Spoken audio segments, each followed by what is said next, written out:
Greetings, I am Tom Earl, and this is my year of courage. I know you could be anywhere, so the fact that you are here today means the absolute world to me. And today we are going to talk about 5 things to fast from. Now, I'm not sure if you're aware, but this marks the beginning of Ramadan. And it's a time for millions and millions of Muslims across the world where we become very introspective and reflective, and we start to go through the process for those who are observing for while the sun's up. So that starts about this morning, was 4:30 in the morning. So when the sun goes down, that's today about 7:45, we won't be eating or drinking any water. In addition to not eating or drinking any water, we also abstain from things mentally. There's a spiritual component of reflection and prayer. Every morning what I do is I wake up around 4:15, 4:10 to get some food, something to drink, and I journal while I'm eating. So I'm by myself. It's a time where I'm a little bit sleepy, so some of my walls and barriers and things like this that are down because I'm just really relaxed. And I just journal each morning. First, I start by doing a free write poem. And then I conclude with a gratitude prayer where I talk to God about things that I'm grateful for. And so today, I want to invite you to consider over these next 30 days to join us in fasting from some things in your own life. Now, it doesn't mean that you have to fast from water and food and all of these other things. But what I'm going to share with you are 5 things to consider fasting from. If you read the show notes, you already saw some include things like self-doubt or overachieving or perfectionism, these kind of things. So that's what we're going to go through during this half hour or so we're together. Now, I want to say it's fun that we're doing a solo episode here, just me and you. I think for the past month or so, really this 2018 season, Year of Courage celebration has been a lot of interviews. And for me, it's just I love the power of a conversation. I do enjoy getting to spend some time with you here one-on-one, selfishly. But at the same time, it's really a pleasure to just learn from people, the way they're living their lives and showing up as their best selves. So I hope you've been enjoying that. But the thing is this one right here, if you are a regular listener, you might be thinking, Tom, there's something familiar about this episode. And I'm going to be totally honest. This is a replay episode of something I launched last year at the beginning of Ramadan. Now, obviously, this part right here is not a replay. I'm adding a new intro. In fact, I went and looked at the video and was thinking, what shirt am I wearing? So it'll make editing easier. And I saw the shirt, and this time last year, for probably about 6 months, I was either wearing this shirt or another shirt that's blue with polka dots. And I only was wearing those 2 shirts over and over again. So about this time last year, Adora and I went shopping together and I got a whole new wardrobe. And Adora banned me from wearing these 2 shirts. She was almost going to give them away. And I luckily saved them or I wasn't been able to do. This replay is easy. In fact, if you go to my website, tomerl.com/leadership, you'll see I'm a part of a couple viral videos and some TED Talks as well. And I'm wearing the same exact shirt in all of them because at the time I only had these 2 tried and true. So first time wearing this in a while, Adora's going to see this and be like, oh my gosh. So the thing is about a month ago, I was traveling and I lost reception. It was actually when I was going into Mexico for a second there. My phone lost internet until I turned on my roaming data. And so I only had access to what was on my iTunes. Turns out all that's on my iTunes is my own podcasts because I listen to all my music streaming on Tidal. And every month or every episode, I'll upload it to my phone on iTunes and I listen to it to make notes, anything I missed, any parts I want to highlight. And it gets me excited because when I'm recording the episode, my mind goes blank and I'm just speaking from the heart. So oftentimes during an interview, not oftentimes, every time during an interview, I rarely remember what we talk about. So I listen to it and I'm thinking, oh, wow, that actually went pretty good. And I make notes of parts I like and edit those out, etc. And so I was listening to this one, and it was a great reflection. It was almost a time capsule to see this time last year what was important to me. And I really got a lot of value from it. And rather than just recording a new episode of 5 things you can fast from, I want to bring back those things I suggested last year because they still hold true today. So if you're thinking, Tom, I listened to this already last year, I want to encourage you to give it a shot. Listen to the next 10 minutes. And if you're thinking, there's nothing to learn here, listening to it over again, I'm out of here. That's cool. We'll see you next week. We'll be back. I have some really cool Ramadan-inspired interviews with some phenomenal women that are coming up next week. So that'll be awesome. But I just wanted to take this time, just you and me, to start this month intentionally and to think about what are some things in your life that you want to release, that you want to let go of, that you want to just give an opportunity to, for maybe one day, for maybe 1 hour, for 1 week, just setting to the side and seeing how life is without them. Whereas I want to talk about here in a second, what if for one day you just abstain from self-doubt? Where when you started to go through that routine of doubting yourself, you're just like, nope, I have the out of, I'm fasting from this. Boom, you move out of it. I had done this morning. I had asked somebody for some feedback. They emailed me that feedback. The feedback was super helpful, but I don't know if you've ever had that where you read feedback, even if it's feedback you want, and all of a sudden you start to feel, you start to guess yourself. You start to question yourself. You start to hold on to that resistance. And I was going out for a walk, a very gentle walk since I'm fasting, and I realized I had some anxiousness within me. And I started to ask myself, where's this coming from? And I traced it back to that email. I said, nope, today I'm fasting from self-doubt. So I accept the feedback. I'm implementing it into my life, but I'm releasing this. I'm releasing that tension, that anxiousness, that questioning myself. I'm releasing it and I let it go and it felt so good. So that's what we're going to go through today. 5 things. It's very interesting for me to listen to where I was at last year. For all those people working to build a podcast or a following or building a business or a passion or anything that you're trying to grow, any habit, it's so interesting for me to listen back to even where I was a year ago, because a year ago I'd been doing the podcast for about a year and a half. So this was a year and a half in. I had thought I was pretty good back then. Listening to the episode again, I was thinking, holy smokes, you're going to hear, I'm going to point it out so you can catch it. I say, and different phrase connectors like that I rarely say now.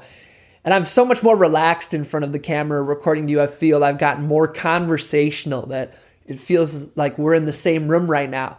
Whereas at the time, I had just switched from doing 3-minute videos accompanied by a long form audio to doing these 30, 40, 50-minute videos where I don't know if you've ever recorded one, but you're literally staring at yourself in the camera and talking, and at the same time trying to look at the eye hole so it looks like I'm looking at you, but really I see myself staring back at me. And at first when I started to record, I was almost performing for myself, or I'd be trying to hype myself up, and I can hear just a little bit of that in the episode last year. You might not notice it, but I listen to myself every single week to edit my episodes, so I can hear the difference. You might too. So at the same time, the content I talk about, the 5 things to fast from, it's great. And I also share a story with you that I dreamt about and woke up and wrote it down, and I share it. And I love the story, bringing that back.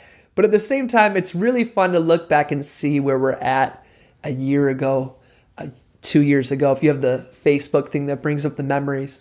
So you can check out Hear How I've Grown and use that for yourself to know that anything you're going to consistently work at and analyze and reflect on how you can get better, you will grow. And oftentimes you don't realize you've grown until you look back at what you used to do and you're like, holy smokes. So without further ado, we're going to jump into this replay of this time last year. 5 things I want to suggest that you fast from. Then I'm just going to come back in at the end and say peace and blessings to you. So here we go. You know, we always like to start in an intentional way, in a way that raises our energy. So if you could just sit up in your chair, or if you're able to, stand up and stretch for a minute. You know, we go through our day so fast and we rarely get a chance to just pause and reflect on our day and take a little break for ourselves. And as we always show, in just 3 minutes of checking in with ourselves, you can shift your energy entirely. So go ahead, sit up straight in your chair and breathe in nice and deep and then release. Ready? Breathe in and release. One more time, breathe in and release. This time when you breathe in, when you go to breathe out, I want you to breathe out in a really fun, goofy, exaggerated way. Ready? Breathe in and release in a goofy way. Helps to have fun. So what I'd like for you to do now is, after we've breathed in real nice, is close your eyes. I'm going to do the same. Close your eyes and think of a time in your life where something happened where you felt at peace. Think of a time in your life where you felt at peace. Maybe it was a time in nature, or a walk, or while you were meditating, or a decision you made that brought you peace. Think of some time in your life where you felt peace.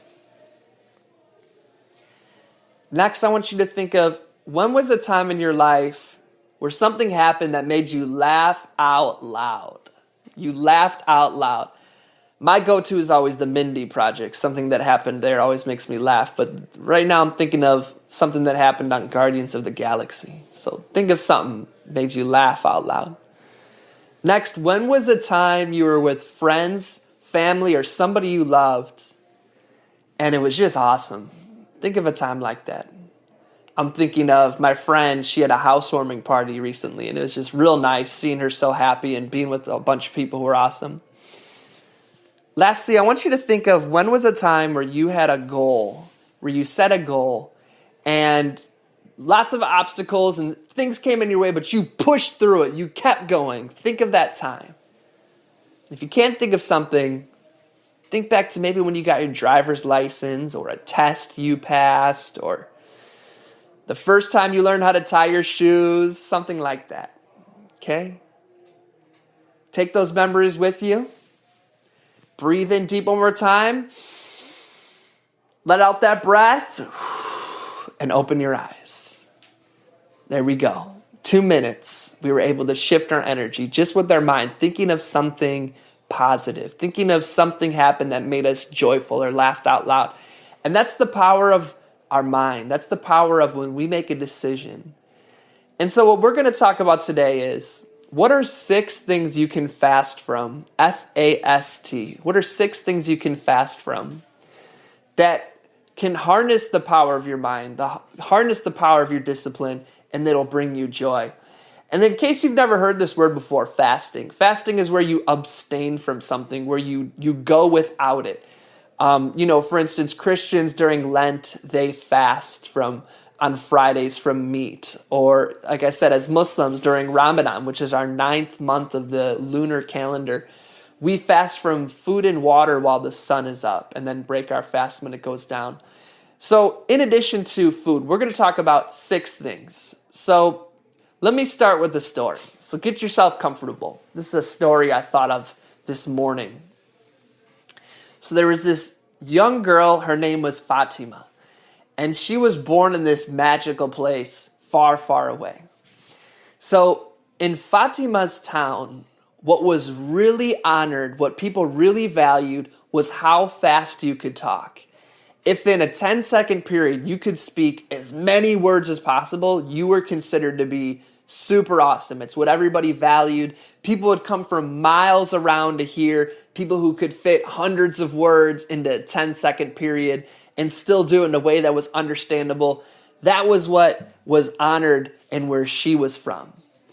And unfortunately for Fatima, her gift was a little different. What she could do is, within a 10-second period, she could pick 5 to 6 words, and each word would be so rich with meaning that she could express 1,000 words in 6 words.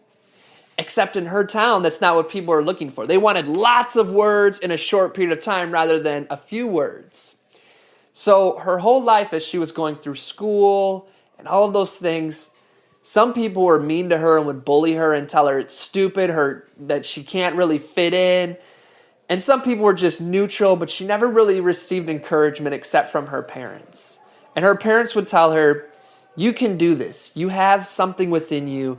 Keep going. So even though she didn't feel like it was really anything that she could offer anybody, she kept practicing. And she would think of, what is a word I can use that can mean a lot of words at one time? And she would find these words. She would invent words, and she would just find a way to communicate in a way that was really concise. She could say 5, 6 words in a 10-second period that it would blow your mind if that's what you were looking for.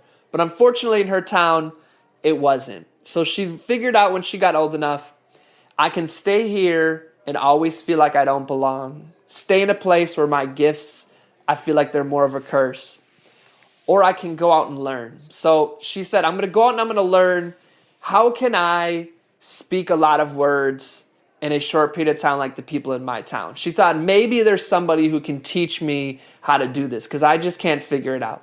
So she left her town and she went wandering. And she came to teacher after teacher and nobody could teach her how to do it. And while she was wandering, to pass the time, she kept strengthening the gift she already had that she thought was a curse. And she arrived at this town where people were super friendly, so friendly in fact that they said, why don't you come meet the queen? So she met the queen. The queen's name was Queen Blue. So she was hanging out with Queen Blue, and Queen Blue said, you know, my people, they're super smart, they're super awesome, but they're unhappy. And they're unhappy because what we're looking for is my people, they like words that are rich. Words where one word has 1,000 words within it. Where within 10 seconds, somebody could say 5 to 6 words and it would just blow our minds. That's what we're looking for. But unfortunately, everybody we find, they have this style where they speak lots of words in a little period of time. And Fatima thought, I think I can do that. And she's found the courage and said to Queen Blue, you know, I think I might be your person actually. So the queen got all the people together, the whole town, they got in this big arena and they said, go for it. And so she found the courage and she spoke a sentence out loud with 5 words that were just so much meaning in them. It was a language that wouldn't translate, otherwise I'd share it with you. And she spoke it and she looked out and people's faces were just crying with joy and happiness. And for the first time, she saw that her gifts could change the world. And she looked to the queen, and the queen was smiling at her. And from that day, Fatima would strengthen her gifts, and she'd practice all the time, and every week she'd speak, and people would come from miles around in that town, in that city, to hear her speak. And Fatima recognized that her whole life she was comparing herself to other people. And it made her suffer. Because she thought, if only I could exchange my gifts for theirs, if only I could be like them, then I'd finally feel good. When really all she had to do was travel and find a place where her gifts could be put to use. And she lived happily ever after. How do you like my story? Because my story brings us to the first thing that we need to fast from, and that is comparison. We need to fast from comparison. I suggest you take 10 days and you do not compare yourself to anybody for 10 days and see what it's like. Brene Brown, she says, comparison is the thief of joy. Because often, especially now in a social media age where we're seeing other people's successes curated on an epic scale, we often find ourselves comparing ourselves to other people. Especially when it's something that we're striving to. Like, let's say you're a musician and you're really striving to be a great musician and get yourself heard. Then you see another musician you know put out a video and it gets millions of views. And we can't help but compare ourselves and say, I should be there, or why aren't I there? And often comparison's cousins are jealousy and doubt. And we start to think, like the jealousy thing. Well, that should be me. Or doubt ourselves. Well, why isn't it me? But just like Fatima, we're all on our own journey. And we just need to travel. We need to go outside of ourselves and learn new things and see what inspires us and continue to strengthen our gift until, one day we find that exact moment where it happens. I was hearing the other day in one class I was in that we need to make sure that we believe that what we're after will happen, while at the same time knowing that it'll be a journey. And so we journey through that while at the same time learning. This is what we got to do. So my friends, I want to suggest to you to take 10 days off from comparing yourself to other people. Give it a shot. The next thing is control. We need to take a fast from constantly needing to be in control. So if you've seen one of my videos on choosing peace over control, it was a quote from one of my friends. And a big time that I experienced this is during traffic jams, where I'm in a traffic jam and there's really nothing I can do about the traffic. But instead, I choose control over my peace. I get angry and I try to somehow think that by getting angry and agitated, it's somehow going to make the traffic split like the Red Sea. And so often I find that when I become agitated or anxious, it's because I'm trying to control a situation or a circumstance or a person where I have no control. And instead of focusing on what can I control, which is usually my internal state, my internal energy level. And, this also comes to those of us who are leaders, who are activists. There's so much in the world that is going wrong that if we constantly try to, just with our emotions, project those out there and try to change, we're going to get burnt out. I know for me, when I first started to become awakened to what's going on in the world, I was 15. And I started reading more things, listening to political hip hop and punk rock and all this different stuff. And I started to see, wow, there's a different world than the existence that I'm living in. There are people who have different circumstances. And that was also right around the time where we invaded Iraq. And I was just so upset. And I started a website. I did all these different things. I was an activist at my school, but I had a lot of anxiety because I felt like I wasn't doing enough and all these different things. And so my grandma, she'd been there. She's lived through the Great Depression. She's lived through, 2 world wars, all these different things. And she told me, that I'm going to drive myself crazy like this. And so she pulled me aside and told me, what you got to do is if you want to make the world a better place, focus on the world around you. Make that world a happy place. In other words, focus on what you can control. And she gave me this mug, and I still have it to this day. And on the mug is the Serenity Prayer. And I'm going to read it to you just in case you haven't heard this. It says, God, grant me the serenity to accept the things I cannot change, courage to change the things I can, and wisdom to know the difference. And so that's what I mean when I say let's fast from control. Is this right here, is this prayer, is to know the things that I can change and the things I cannot. And having the courage to change the ones I can, but the wisdom to know the difference. Because so much of our anxiety and our stress comes from trying to control that which we cannot control. And when we try to do that, it often makes us feel out of control. And feeling out of control can lead to suffering. So take a fast for the next 10 days. When you catch yourself getting anxious, you catch yourself getting overly stressed, follow it back like a rope and see what it's tied to. And I bet you'll find it's tied to something that you don't have control over. So consider that, fasting from trying to over control for the next 10 days. The next one, y'all ready for this? You knew it was coming. Social media. Take a 10-day fast from social media, except for, of course, my podcast. Don't fast from that. I'm just playing. So social media is a magnifying glass. It's a magnifying glass in that it magnifies what we're already feeling, looking for, or our current energy level. So if I'm in a place where I'm feeling, already feeling this first one, comparison, where I'm in a place where I'm comparing myself to others. Social media is going to magnify that. You're going to have tons of people you can compare yourself to. Or if I'm feeling vulnerable or I'm feeling lonely, if I go on social media, it's going to magnify that. Same thing with joy. If you're feeling really joyful, you're going to find things on social media that make you feel joyful. But social media itself can become an addiction. So people talk about, scientists are trying to figure out what scientifically makes an addiction.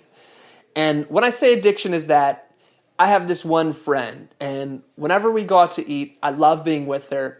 But if I stop talking for a second, if there's a lull in the conversation at all, or if I even look away, or if I reach for the appetizer, anything like that, boom, the phone is out and looking at it.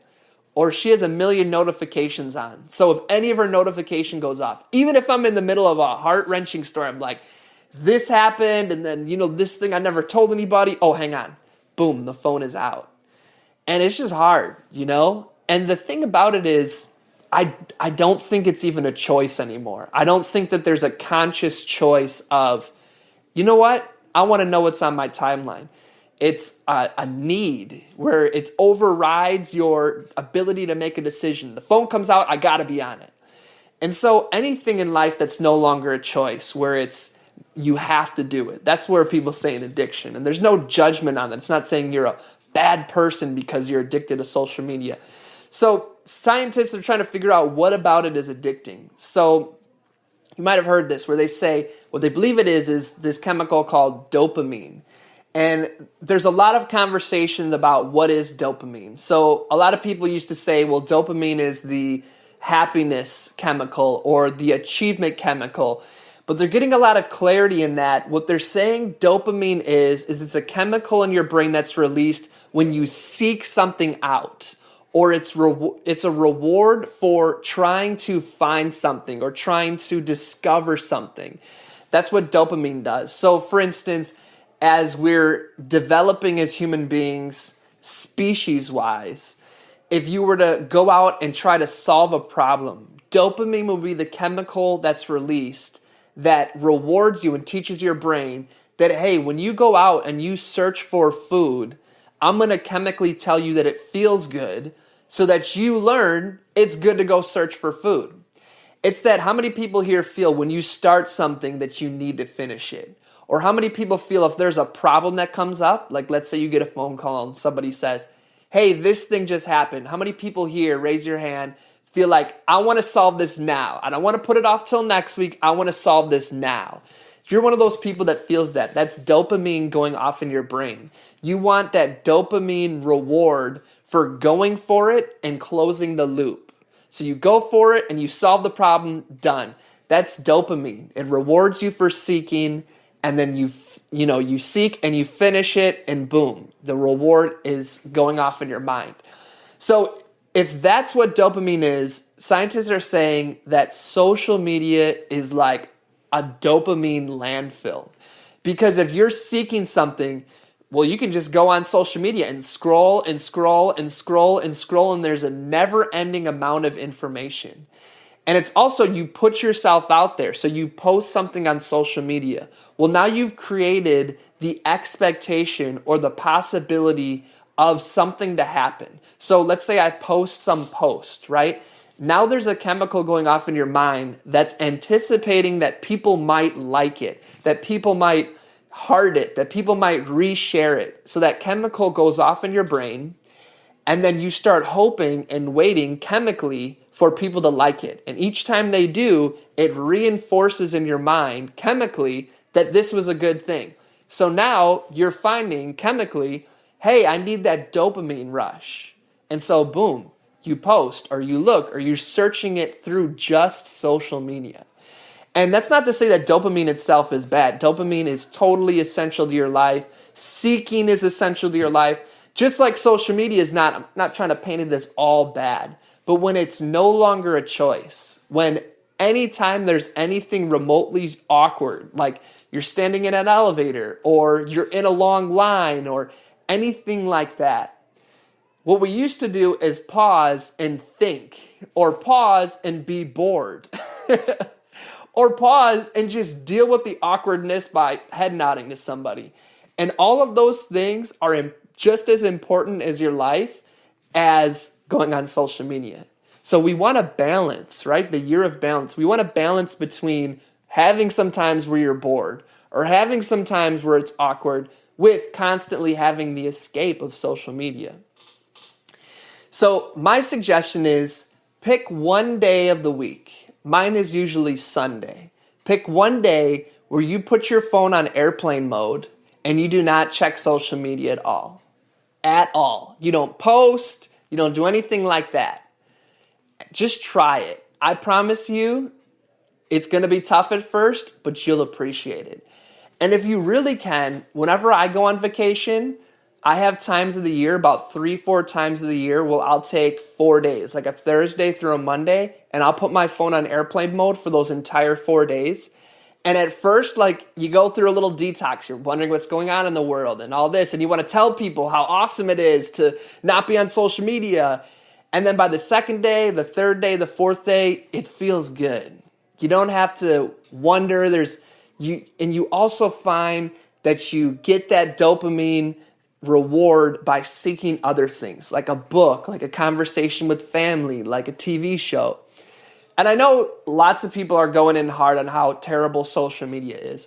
And that's not me. I love social media. Social media is a big component of how I share my message, of how I share my content. Without social media, we wouldn't be connected right now. So this is coming from somebody who loves social media. This is coming from somebody when people talk smack about young people or millennials or teenagers and say how we're all addicted to social media, how I give them a million reasons why they're crazy. But at the same time, we need to balance that and make sure that it's a choice. Make sure that when we go on social media, we're aware of, wait, why am I going back on even though I just checked it 3 seconds ago? Or how come I'm about to go to bed and I'm all relaxed, but at the same time I need to really quick check my feed? Why is that? We need to ask ourselves those questions. And at the same time, we can learn that through fasting from social media. Y'all having fun? Go ahead and real quick just do a little dance in your chair, stretch it out, do a little pump up. Yeah. Okay, and let's breathe in through your nose. Breathe in and breathe out. They talk about how learning, if you do it passively, you usually only retain about 30% of what you listen to. But if you do something while you're learning, like right now, I just had you do a little dance, breathe in. So if continually while you're listening, when I invite you to make sure your energy is in a good place, if you align good energy with what you're learning right now, then your brain will tell you by what you feel, hey, what you're trying to learn feels good. But if while you're listening to this, it's like, kind of passive, then when you're like, hey, I want to go fasting. I want to fast from some of these things Tom is talking about. When you go to do those things, your body will remember, yeah, but it didn't really feel that good while I was listening, so why go for it? So that's why I invite you periodically, hey, let's raise our energy. And so I hope you take me up on that. Next thing, fasting from self-doubt. Fasting from self-doubt. Oh man, sometimes the things we say to ourselves within our mind, we would never say to somebody else out loud. Sometimes our self-talk is so mean that it's just like, man, why are we so hard on ourselves? And 2 episodes ago, I talked about the different kinds of thoughts we have and don't believe everything you think. You can check that one out at tomearl.com/think, THINK, tomearl.com/think. It's worth checking out, talking about a lot of our thoughts aren't actually our own thoughts. They come from evolution, from socialization, from repetitive loops. And a lot of those lead to this self-doubt where we talk ourselves out of things before even going for it. Or we tell ourselves, oh, it's not you. And a lot of that comes from some of these other things I've just talked about comparison, from social media, comes from wanting to control things. And so fasting from these other things will also help with this one. But what if you went for something as if you had no fear? What would happen? What if you set a goal and just pretended, I'm going to go for this if I have no fear? Not the other day, but about 2 years ago, 2003 maybe. I think it was 2015. I'm going to link this article in the show notes. But there was a journalist who decided to dress like Cookie Lion from Empire. She tried to do that for, I think, like 2 weeks. If you're not familiar, Cookie Lion, she's from the show Empire. Super awesome character, dresses her own unique style, absolutely amazing.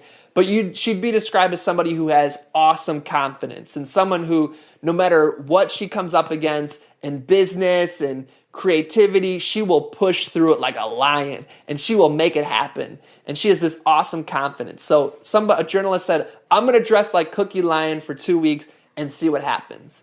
And so she did. And she found by dressing as this role model she had and trying to imitate her or role model after her confidence, she found she had more confidence in her own life. And she started going for things she wouldn't go for before. And so sometimes by just giving ourselves permission, by almost pretending we're putting on a play or we're assuming the role of someone else, by saying, you know what, I no longer give myself for the next 10 days the out of self-doubt. That as soon as my self-doubt comes up, I'm going to say, nope, that's not even an option because I am fasting from it. Or if you hear yourself say something negative to yourself, you say, nope, I'm not even going to listen because for the next 10 days, I am fasting from self-doubt and putting myself down. If you just make that decision, eventually your mind will align with it because you've taken the option. There's a story, when the Moors went to Spain, they landed there, right? And they said, the leader said, there's no going home, right? Because if you think of Morocco, there's the sea, and then there's Spain. So they took their boats there, and when they landed on Spain, the general said, what we're going to do is we're going to burn our boats. And so they burned all the boats. And what did that mean? That meant that there was no option for retreat. We burnt the bridge that is our escape route. And so, of course, they won. And so that's a phrase you might hear. You got to burn your boats. And so when you remove the option, when you say, I will not self-doubt, I will not do this or that. If you say, I'm not going to do it, I'm going to fast from this no matter what, your brain will eventually align with it because you've removed the out from it. And so this brings me to my last one. Y'all ready for this? You might not be expecting this one. The last thing I'm inviting us to fast from is overachieving. I want to invite us for the next 10 days to fast from being overachievers. I learned this one. This is what brought the year of balance for me, was that I was addicted to overachieving. I was addicted to always having to do something, to prepare, to set myself up for success in the highest way, to read the next book or write the next thing or this or that. I was always needing to do something. But what I'd never do, I would never relax. And so I read somewhere, I can't remember where, I apologize to the person for not giving you props, but I read that, for the overachiever, it's not courage. We don't need courage to go for something else. Because to the overachiever, what comes naturally is going after the next achievement. But rather, what takes courage for the overachiever is doing nothing. What takes courage for the overachiever is relaxing. What takes courage for the overachiever is binge watching a TV show all day. What takes courage for the overachiever is just being lazy. And so I want to invite you to pick this month 2 days where you're going to fast from overachieving. 2 days this month where you are going to disconnect from social media, where you're going to fast from trying to control everything, where you're going to fast from having to achieve and just relax and do a bunch of things that have no goal, no objective, nothing. You just get lazy, okay? And you know what? That brings balance to your life. It brings relaxation. It brings clarity of mind. It brings new ideas. There are books written on the art of leisure. How without leisure, without boredom, new ideas can't be born. Because it's in that space of no thought. It's in that space of, oh my gosh, I'm kind of bored. There's nothing to do, that you start to get new ideas, right? So my friends, this has been a brilliant and enjoyable time celebrating this episode with you and starting off Ramadan. Let me know, are you going to give one of these a shot? Are you going to fast from one of these 5 things? Let me know. Email me, tom@tomearl.com. I'm totally cool with you texting me too, 414-719-6337, or any social media @TomEarlArtist. Let me know if you're going to fast from any of these things. And if I could just add one more thing that I'd like to add, is I'd love your feedback on how you feel the celebration is going. As I already mentioned, we've been taking this in a new direction, been doing a lot of interviews rather than solo episodes and things like that. I'd love your feedback. What are some things that you'd like to hear about? Do you want to hear about things about activism? Do you want to hear things about business development, personal development, spirituality? Do you want some more one-on-one time like this? Let me know. What do you think has been working on this season as we're just about halfway through the year? What do you think needs a little bit of improvement? Any thoughts you have, my friends, would be super, super, duper, duper, gooper, gooper, looper, looper, Jupiter, Jupiter, we're back at the beginning. That was fun.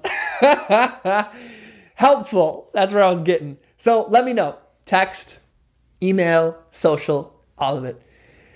My friends, I'm wishing you a beautiful, joyous, and reflective day, week if you're celebrating Ramadan season.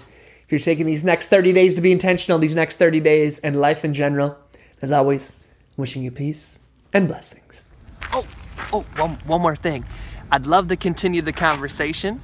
Feel free to join me at tomearl.com/join. Subscribe below, or let's connect on social media. Tom Earl Artist. Thanks again for watching.